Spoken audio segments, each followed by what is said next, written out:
Praise the Lord. நம்ம ரட்சகரும் மீட்பருமாக இருக்கிற இயேசு கிறிஸ்துவின் ஜீவனுள்ள பரிசுத்த நாமத்தில் அவருடைய வார்த்தை நமக்கு தேனிலும் மதுரமானது. இந்த பிள்ளைகளே, இந்த நாளிலே தியானித்த வேத புஸ்தகம் ஆண்டவரும் ரட்சகரும் மீட்பருமாக இருக்கிற இயேசு 40 நாள் உபவாசம் இருந்து தன்னை பலிக்கு ஒப்பு கொடுக்கிறதுக்கு முன்பாக பிசாசால் சோதிக்கப்படுகிறார். சோதிக்கப்படும்பொழுது முதலாவது காரியம் பிசாசானவன் சொல்லுகிறது, இந்த கல்லுகளை எடுத்து அப்பமாக மாற்றி சாப்பிடு என்று, புசியுங்கள் என்று சொல்லுகிறார். அதற்கு கர்த்தர் மனுஷன் பிழைப்பது அப்பத்தினால் மாத்திரமல்ல, தேவனுடைய வார்த்தையில் வருகிற ஒவ்வொரு வார்த்தையினாலும் பிழைப்பார் என்று சொல்லுகிற காரியம் இங்கு உபாகமம் புஸ்தகத்தில் 8ஆம் அதிகாரம் 3ஆம் வசனத்தில் இருக்குது. அவர் உன்னை சிறுமைப்படுத்தி உன்னை பசியினால் வருத்தி, மனுஷன் அப்பத்தினால் மாத்திரமல்ல கர்த்தருடைய வாயிலிருந்து புறப்படுகிற ஒவ்வொரு வார்த்தையினாலும் பிழைப்பான் என்பதை உனக்கு உணர்த்தும்படிக்கு நீயும் உன் பிதாக்களுக்கு அறியாதிருந்த மன்னாவினால் உன்னை போஷித்தார் என்று வேத புஸ்தகத்தை அங்கு நினைவு ஊட்டுகிறார். பிசாசுக்கு எல்லா வசனங்களும் தெரியும். ஆனாலும் கர்த்தரும் ரட்சகருமாக இருக்கிற இயேசு அங்கு சோதனை காலத்தில் வார்த்தை கொண்டு நினைவூட்டி அங்கு ஜெயிக்கிறார்.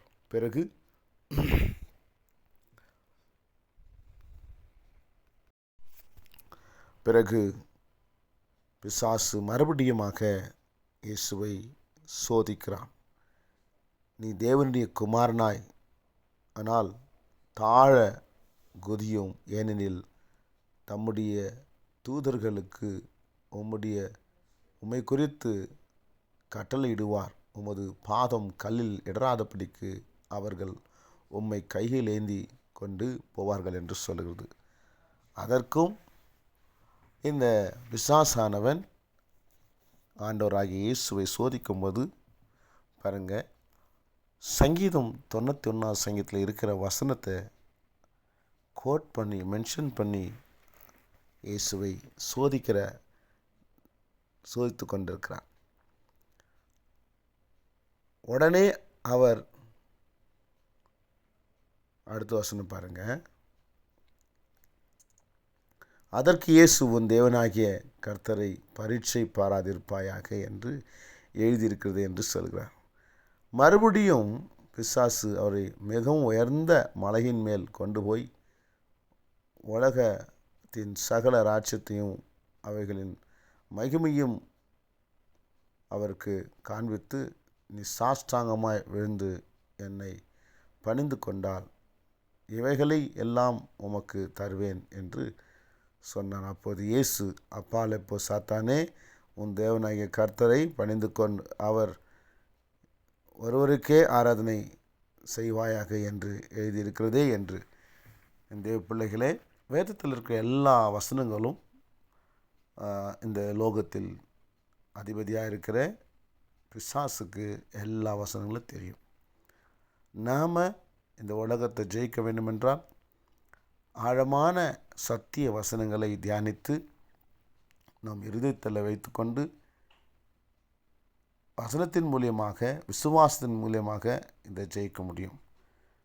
இந்த சங்கீதம் 91 இருக்கிற அந்த வசனத்தை பிசாசானவன் அப்படியே கோட் பண்ணுகிறான் பாருங்கள். அப்படின்னாக்கா எல்லா வசனமும் பிசாசுக்கு தெரியும்.